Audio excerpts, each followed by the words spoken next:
মানছে নাকি মাছের পেটের মধ্যে মাথার মুকুট পায়, কোমরের বিছা পায়, সোনার কলসি পায়।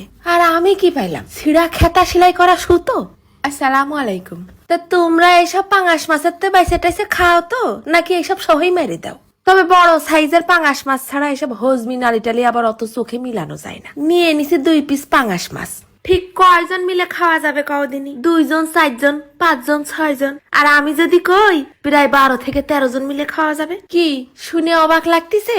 আবার যেন স্টক করে না এইরাম করে রাইন দে ভিআইপি মেহমানদের খাওয়াই দিবা মুরগির গোশ কয়ে, টেরই পাবে না। আর পোলা পানে সামনে দিলে তো থই থই করে থাল খালি হয়ে যাবে। তা মাছ 2 পিস সুন্দর করে গরম পানিতে ধুয়ে চামড়াটা ছিলে কাঁটাটা বাদ দিয়ে ছোট ছোট পিস করে নিচ্ছি। তারপর কড়াইয়ের মধ্যে ফেলাই দিলাম আধা কাপ সয়াবিন তেল।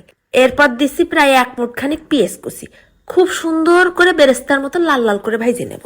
তারপর একটা ব্লেন্ডারের কোটোর মধ্যে ওই মাছের পিসগুলো সব দিয়ে দিলাম, আর অর্ধেক পেঁয়াজ বেরেস্তাটাও এর মধ্যে দিয়ে দিলাম। দৌড়ই যেয়ে বাইটে নিয়ে আসি গে। তারপর একটা টমাটো আর বাকি পেঁয়াজ বেরেস্তা টুক দিয়ে এটুকু বেটে নিলাম একসাথে।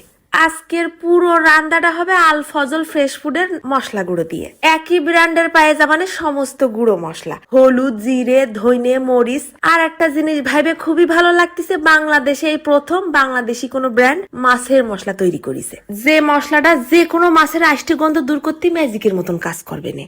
এইবার ওই বাটা মাছের মধ্যে দিয়ে দিলাম 1/2 চা চামচ হলদির গুঁড়ো, 1/2 চা চামচ শুকনো ঝালের গুঁড়ো, 1/2 চা চামচ ধনের গুঁড়ো, 1/2 চা চামচ জিরের গুঁড়ো। তারপর দিচ্ছি 1/2 চা চামচ মাছের মশলা। এইরকম একটা মশলা থাকলে মাছের আষ্টি গন্ধ দূর করতে গরম মশলা দেওয়া লাগে নাকি? তারপরে ফেলাই দিলাম 1 টেবিল চামচের মতন আদা রসুন বাটা। এবার দিচ্ছি বেশ অনেকটা ধনে পাতা কুচি। শেষ মেশ দাচ্ছে 1 পিস লেবুর রস প্রায় দিয়ে দিলাম। বাপরে বাপ, মাখানোর পর হাতটা শুকিয়ে দেখলাম মাছের কোনো বাজে গন্ধ নেই, বাটা মশলার মতন ঘিরান বেরোচ্ছে। তারপর হাতের পর একটু তেল মাখাই নিয়ে গোল গোল বলের মতন করে নিচ্ছি। প্রায় মিডিয়াম সাইজের 12-13টা গোল্লা হয়েছে। এবার যেই তেলে পেঁয়াজ ভাজিলাম সেই তেলের মধ্যে মিডিয়াম আছে বলগুলো লাল লাল করে ভাইজে নেব। কি ফাইন যে একটা ঘিরান ছাড়িছে, মনে হচ্ছে ভাজার পর শুধু শুধুই খাইয়ে ফেলি। এইবার ওই তেলের মধ্যে পেঁয়াজ আর টমেটো বাটাটাও ঢেলে দিলাম।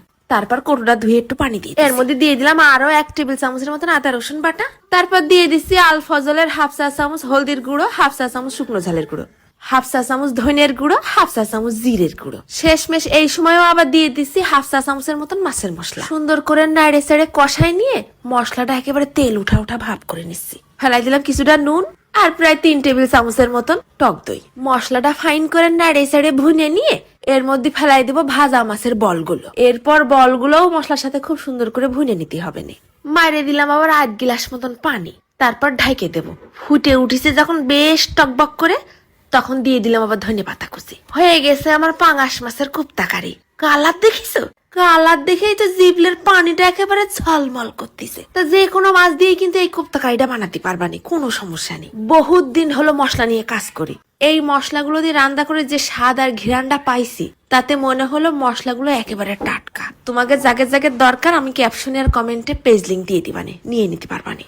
কালার দেখিস তরকারির, মনে হচ্ছে পুরো মুরগির গোশ দিয়ে খাচ্ছি। কিডা কবে যে এটা মাছের কোপ্তা। মশলার ভুনাটা যে এত স্বাদ, আর ফাঁকে ফাঁকে একটু মাছটা ভাঙিয়ে নিয়ে ভাতের ভিতরে ভরাই গালে দিচ্ছি।